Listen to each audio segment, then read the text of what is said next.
If you want to meditate, meditate. If you don't want to meditate, meditate. If you want to give a talk, give a talk. If you don't want to give a talk, give a talk. So, Wapapong, or Wat Nana Chat, you see that the way my first years were obviously very difficult because didn't train my mind, hadn't any training, but the fact that Luangpor Cha and then subsequently Luangpor Sumedho, but especially Luangpor Cha, those first 2 years at Wat Pong and the Sakas, the fact that there was just a form and a structure, and I kept surrendering to that, kind of kept me going. And, how many days did I want to meditate? Zero. How many days did I want to sit on a concrete floor with my knees up in the air? Zero. Uh, but I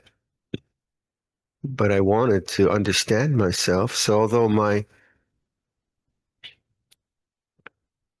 personality desire, saying, what I want to do and what I don't want to do, was uh, superseded. Is that the word? My desire to understand my mind was stronger than the other desire. And so Buddhism to some extent is a exploration of desire, wanting, and wanting is neither right nor wrong. It's natural. And some wanting is wholesome and some wanting is unwholesome. So we're not against desire, and wanting to be free from my own suffering and wanting to understand my mind was a very good wanting, a very wholesome wanting. And then being encouraged by the society, Luangpo and others, to just keep watching and endure. I think back, that was the basic instruction.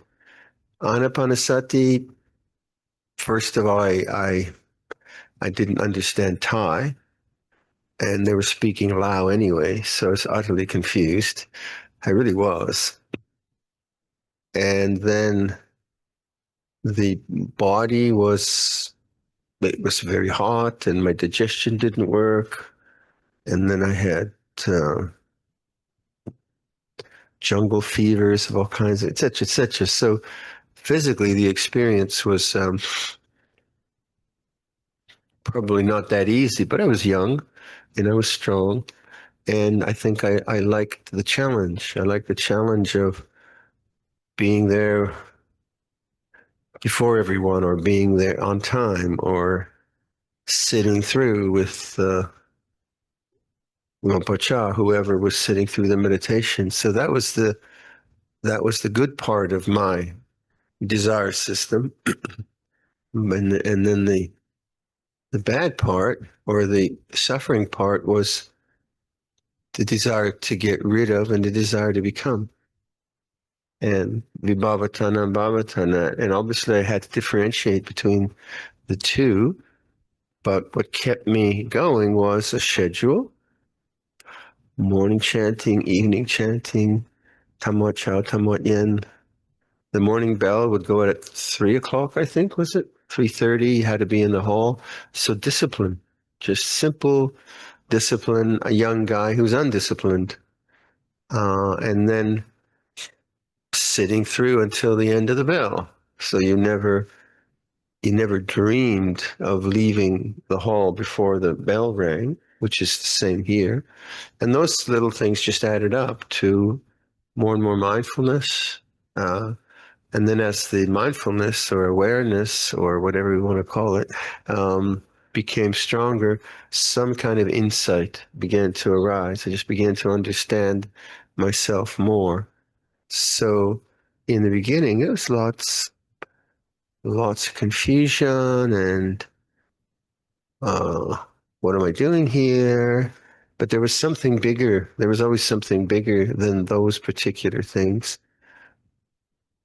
And then my wanting, I had to learn about my own wanting, and my wanting was very impatient. So I wanted to be enlightened tomorrow.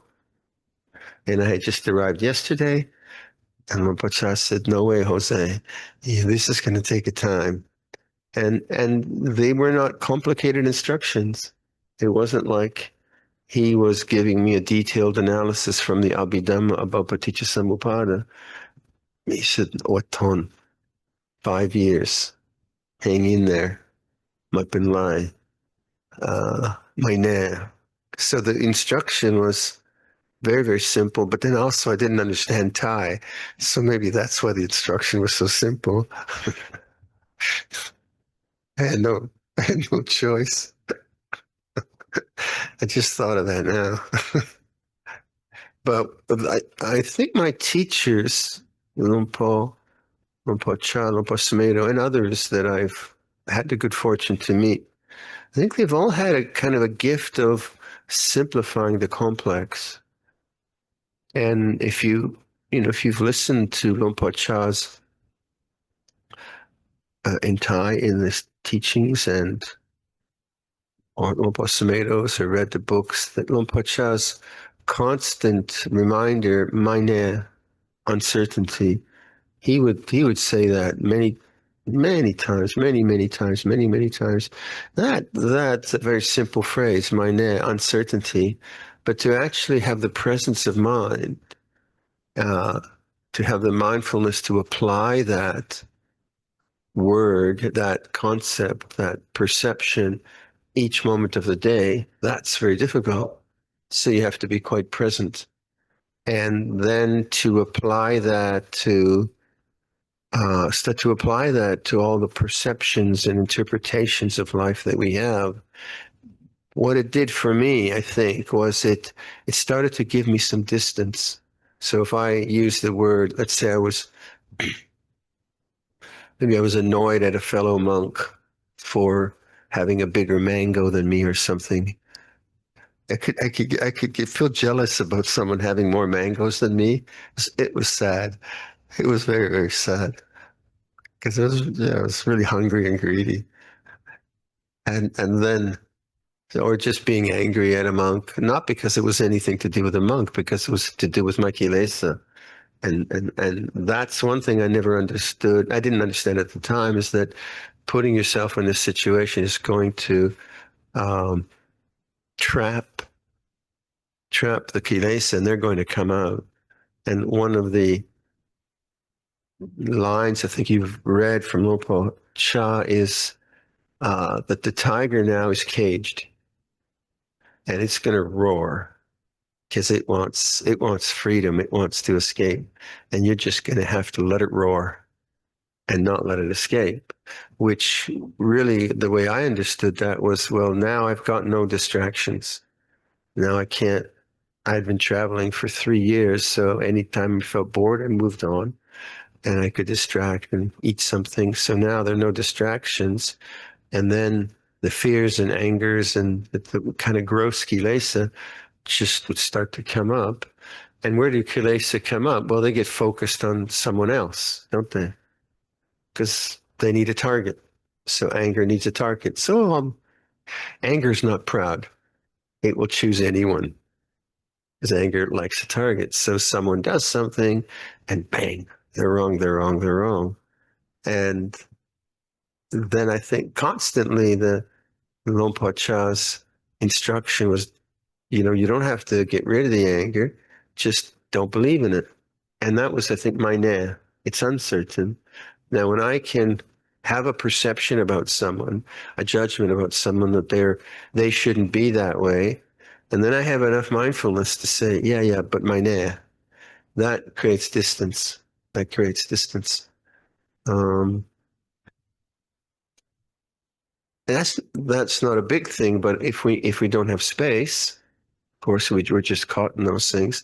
So that's one thing we're trying to do in our contemplations, is how can you create space around the objects of your emotions, the objects of thought? How do you create space around that? In this morning, I was very much talking about because I think most of you are not into that very gross kilesa mode. You probably went through that a few years ago, like I did. Um, Now you have more subtlety, and the the the belief in thought and the self-identity with thought and the self-creation of a sense of me in thought, that has to be somehow dismantled and not believed in. And that's the first, what we call the first fetter. And I think you know that teaching, the three fetters. Um, so this is a different way of talking about these ideas of stream entry that we sometimes get caught up into. So for me, there were ways of talking about aspects of Theravada Buddhism that were more about a belief, and there were others which were more about things I could reflect upon. So obviously, I prefer, like let's even talking about rebirth. Okay, that seems to be true, but I have no psychic abilities. I've I'm just a pretty ordinary guy in that way. And so that would be a statement of belief and faith. And my culture doesn't talk about rebirth. My parents never talked about rebirth. So I come to that idea, either I believe it or I disbelieve it or I'm indifferent.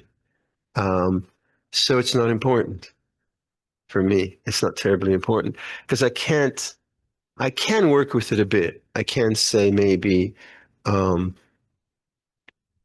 as a way of acceptance. If I meet someone and there's a great calamity, I can say to them, "Oh, maybe it's karma in that kind of way." But I don't find it as a working hypothesis, as a tool that I use. I'm not saying it's right or wrong. I'm just saying that that's not really useful for me. But if I'm given something I can look at right now, a reflection, then that becomes a useful tool for me. So the ideas of the first three fetters, which I think you know, personality view, Sakkaya Ditthi, Silabbata Paramasa, belief in rites and rituals, Vicikicca, doubt, are the three things that in the way that Luangpor Sumedho taught me, and from the text, I think, are the three things that when they are in abeyance, then you are in the stream of Dhamma. When they're active, you're in the stream of ego. That's the way I understand it. So if you take Sakyaditi, personality view, the way I understand that is say, so if I'm angry at the monk next to me and thinking, he's a terrible person and so on and so forth, and I am caught in that thinking, there is me and there's him, that is a sense of a self, personality view. And then if I then change that and think, I shouldn't be angry, I'm a bad person for being angry, that's still a sense of me, being a person who shouldn't be angry. So both of those have that poison or nivarana of self-view. But if I then see anger as an object, and there's the knowing, then I begin to see that as dharma. It's the same feeling now, but now the attitude is one of wisdom rather than self. And that makes sense to me in terms of being in the stream of Dhamma rather than in the stream of ego and the stream of thought. And that can flip. So maybe, okay, I start to understand that with anger with this person, and then maybe I start to experience another mode of feeling like anxiety. Anxiety comes up. What am I going to say? What am I going to do? They don't like me. They're looking at me. Whatever it is, that's Sakkaya Ditthi. Because again, I have taken it personally. I have identified with it. Who is the I? That's another question. But there is identification with it. But then at some point, Luangpor Sumedho says to me, no. That's an object. You are not the fear. You're the awareness. That's who you really are. That's your real home, whatever language you want to use. And then I said, oh, yeah. And he says, now look at your body. What does your body feel like when there's fear? And, oh, yeah, fear feels like this. Tension feels like this. Okay, now I'm in Dharma. I'm seeing the fear as Dharma. And then I forget again. I wake up in the morning. Oh, it's going to happen. I don't know. And then, yeah, what does fear feel like? So I keep introducing language to let go of Sakkaya Ditthi. But the tendency towards this kind of coarse example, the tendency towards anger and fear is still very strong. So it's still kind of vipaka kamma or anusaya still coming up. But now I have more chance of knowing it as Dhamma rather than being a person who owns it. And that's when you start to feel the release of these things, because now it comes up, but now I don't invest any belief in it. Because I don't invest any belief in it, it manifests, stays for a while, and begins to dissipate.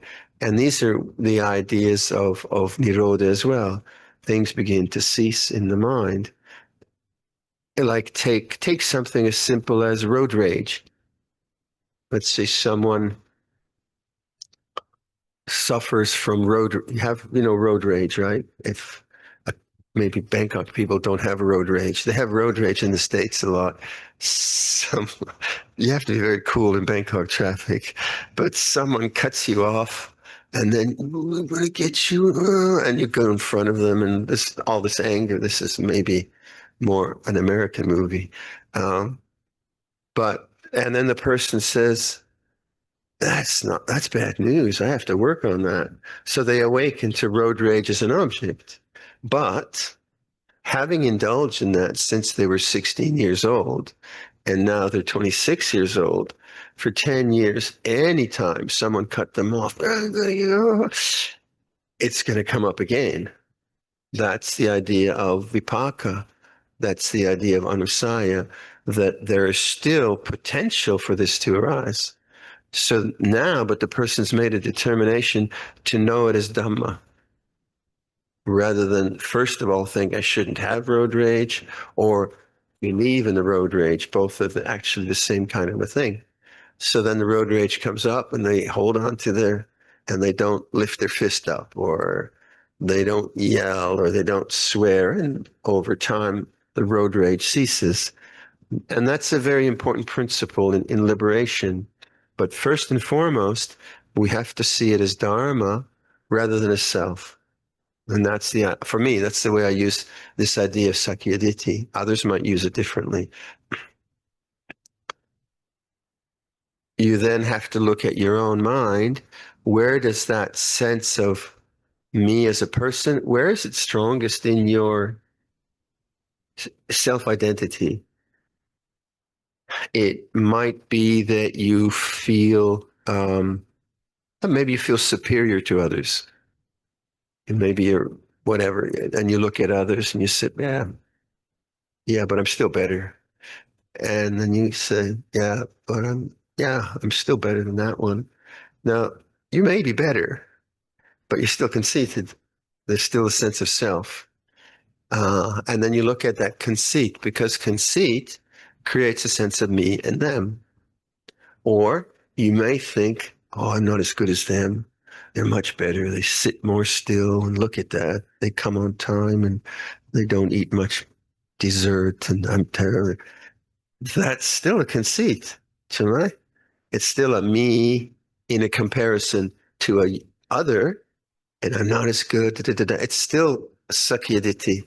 It's still, so what you're doing is you're monitoring your thinking and not believing in any I, me and my making, ahankara, mimankara, beginning to just know that that's a thought, meine, come to the silence, feel the body.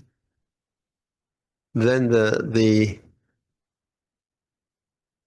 Silabhata Paramasa part is, this is, I think, one of the great contributions Luangpor Sumedho has to our way of understanding that is, you see, the Bhattavaramasa in our English translations tends to be translated as superstition. So I'm not superstitious. I mean, I'm a cool guy. I I don't believe in, and I'm just I'm not superstitious. So superstition in a Western sense would be kind of thinking if I well, it would be thinking that the Buddha image is the Buddha, right? Rather than it being a symbol that the Buddha's there and I'm going to pray to the Buddha and so on. And that would be kind of a Sakyadit, that would be a Silabbata Paramasa. Or in Sri Lanka, uh, Malati will know this, you have this thing called, this deity called Kataragama. And Kataragama is a deity in Kataragama, huh? I think. And it's the place where every Sri Lankan and his mother goes to ask for favors. And they go and they offer coconuts and things. The priests make a good penny on this one. And then if you want to pass an examination or get a job in the civil service, you make a trip to Kataragama, make a pilgrimage, make your offerings. And I think if I have it correctly, you say to Kataragama, if you give me that job, then I'll come back and give you some whatever. Have I got it right? Am I getting there? Okay. So that is a bit materialistic. Now, it might work, might not, but I suspect that might be Silabbata Paramasa if you did a statistical analysis. I'm not sure. I don't know. But that whole idea is about a me and an activity.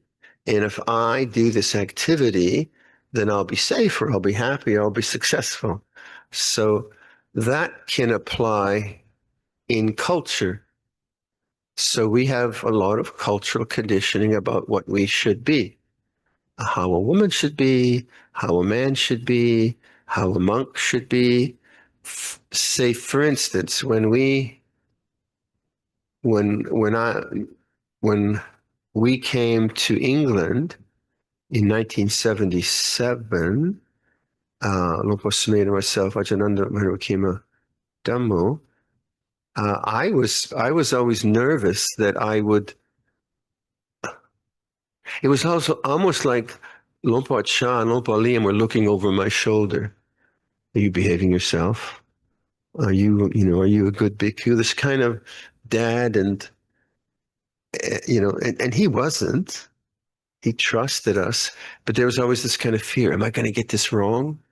And in fact, I kind of, one of the regrets I have when I went back to Toronto just before that, so that's 1977, I hadn't seen my mom for 5 years, probably, yeah.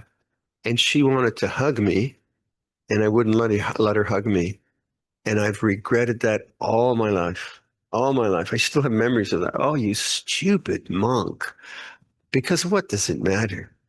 What does it matter that, your mom wants to hug you? I've just like, I've really, it's been kind of a really painful memory. That's Silabbata Paramasa. That's not Vinaya. Nothing in the Vinaya says that you can't love your mom, right? So another monk might say, no, no, that was Vinaya. But I realized it really hurt my mother. And then I tried to rectify it and took care of her for a few years. But it's still a kind of really painful memory. Oh, it comes up a surprisingly amount of time. So that was Silabbata Paramasa. I was I was in a foreign situation, although it was my mother's home.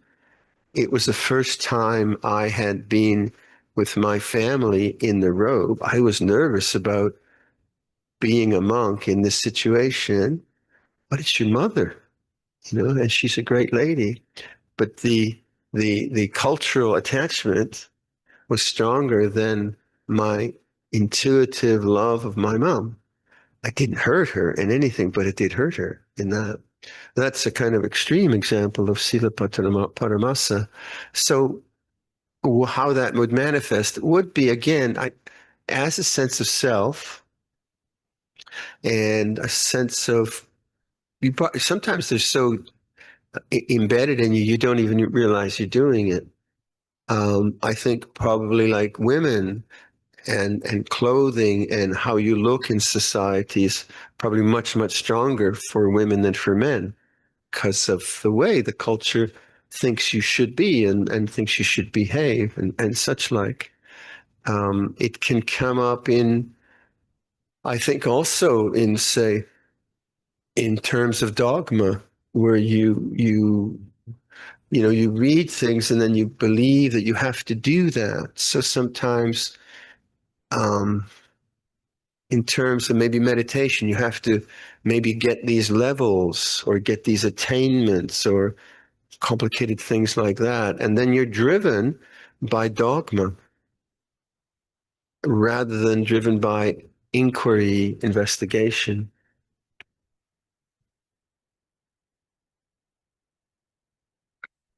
Ajahn Sumedho, when he began to be an abbot away from Luangpor Cha, um,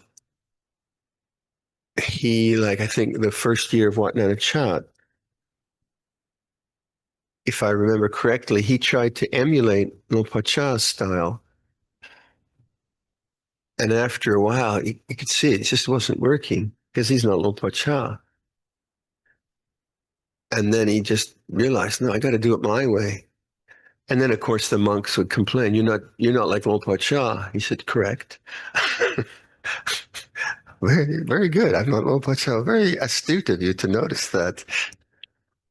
And and then he had to get his own confidence about being who he was, whatever that was in terms of leadership. So that's a kind of cultural conditioning, right? From having been close to this very, very great teacher and being embedded in Thai society as a bhikkhu for 10 years, and then trying to be someone he wasn't. And that always involves a sense of self, too. I'm someone that should be functioning in some way. So maybe you can think of your own examples. Like I can imagine, like, I've never had children. I've never been a mother, not that I remember. But I imagine, like, if a mother doesn't like her child, that must happen. I don't know. That would be really difficult. You just find your child is obnoxious.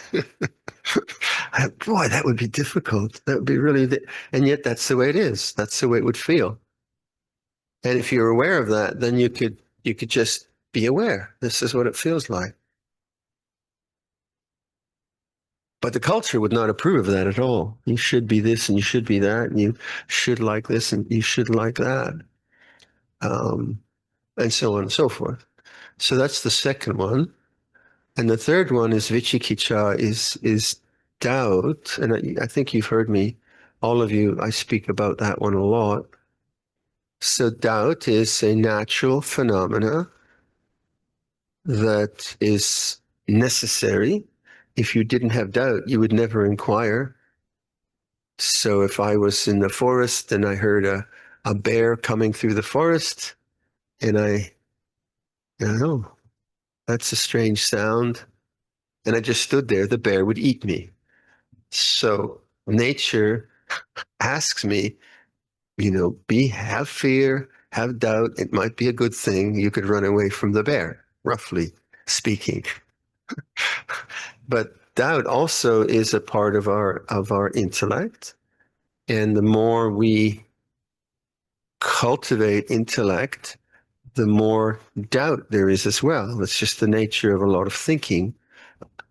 And doubt is a necessary part of investigation, but doubt is still in the realm of sankhara. So doubt is still a constructed thing. And although I might, like, if I'm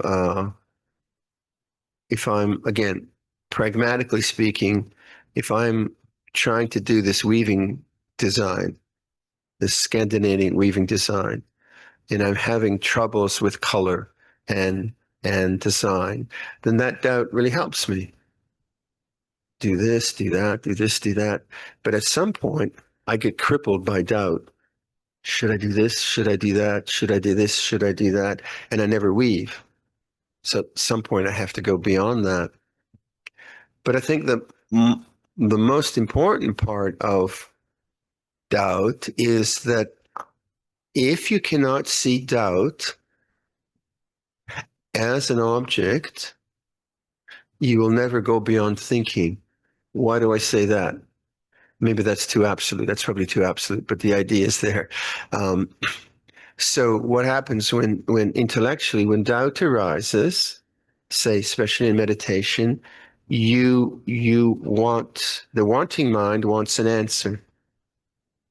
Take worry, say, how worry works. The future is unknown. You don't know what's going to happen in the future.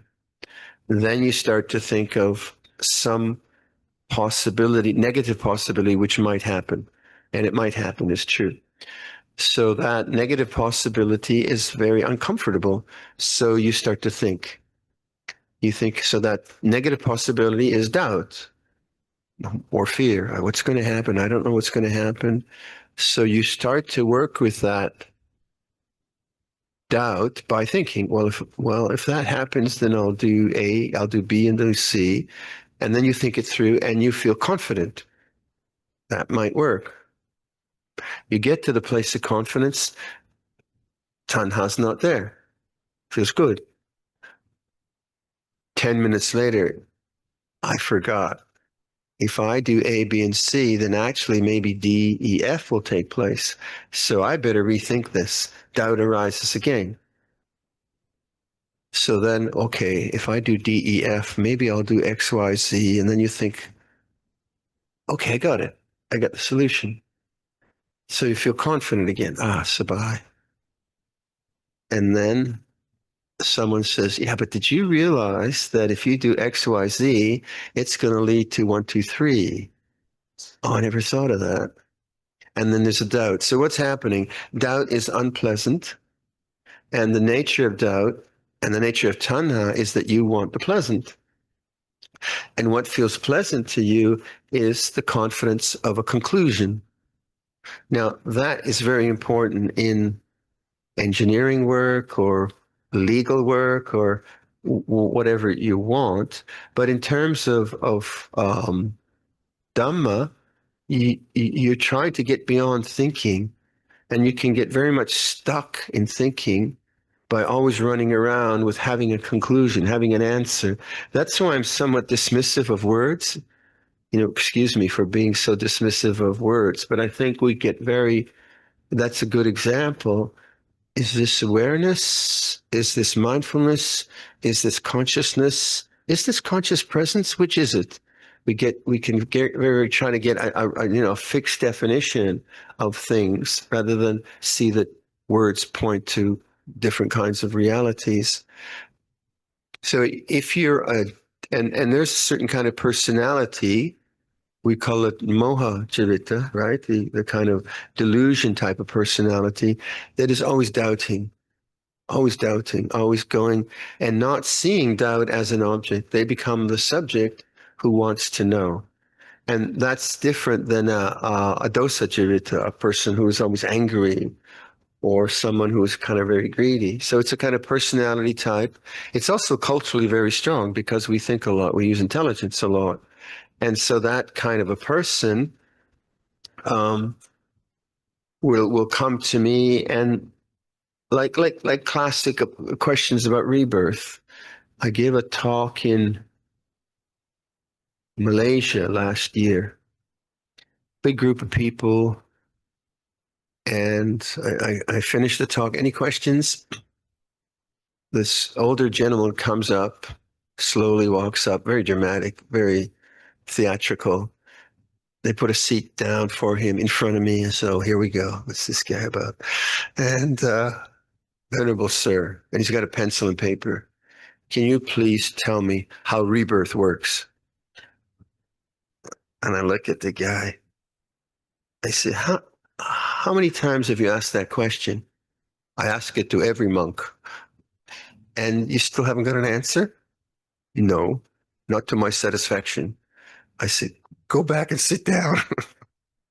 So he, like he just loved that kind of a question, loved that kind of, there's no answer to it. There's no answer to it. Um, yeah, so that kind of a person, those situated, would just can spend a long time like taking a word and taking it apart and doubting, or self-doubting. Am I worthy? Am I good enough? Am I up to the mark? Or should I do this or should I do that? And it's not a doubt which is really healthy. It's a doubt which is quite often based upon fear or whatever it is. So the antidote to that is to see that if my thinking mind creates a sense of self, so it's the same idea around the doubt, then that's attachment. And in terms of Dhamma, you can know the difference between doubt and anger, can't you? There's a different feeling. You can know the difference between not being sure and being sure, and that which knows the difference is awareness. And that's not an intellectual conclusion. It's just knowing doubt is doubt. And if you do that and you allow yourself uncertainty, I don't know, and you allow your mind goes to silence. Naturally, it goes to silence. And so much of the Sino-Buddhist world, like the Chan world, the Zen world, also Advaita, they will use doubt as a way of bringing the mind to silence. So the classic way is, who am I? Right? You find that used throughout Buddhist texts and that. So now that's a question, who am I? If you try to answer that, you go bonkers. You just keep thinking, I am Viradhammo. Who said that? I said that. Who said that? So it's endless. But if you just say, who am I? And don't put an answer in there, it actually makes your mind very alert. Who's sitting here? And that's one of the ways that some traditions deal with thinking. So your mind is thinking about something, you notice it, then you put in the thought, who's thinking? And rather than having an answer, you notice the silence of awareness. A doubt can be very helpful to actually, like if I ask you,